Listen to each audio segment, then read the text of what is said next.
Camminando tra le strade di Chinatown, una cosa che mi ha colpito subito è stata vedere tantissime vespe della Piaggio. E mi sono domandato, come mai un mezzo così iconico per noi italiani è così radicato nella cultura di Chinatown?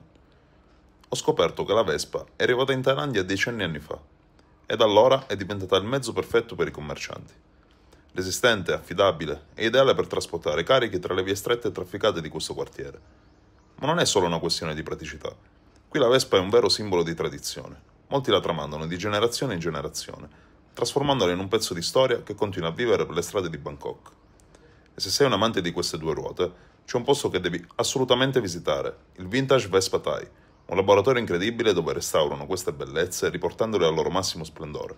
Entrare qui è come fare un salto nel tempo, tra colori, profumi di meccanica e dettagli unici.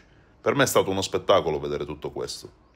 Ti piacerebbe scoprire altri angoli nascosti di Bangkok? Seguimi per altre curiosità e fammi sapere nei commenti.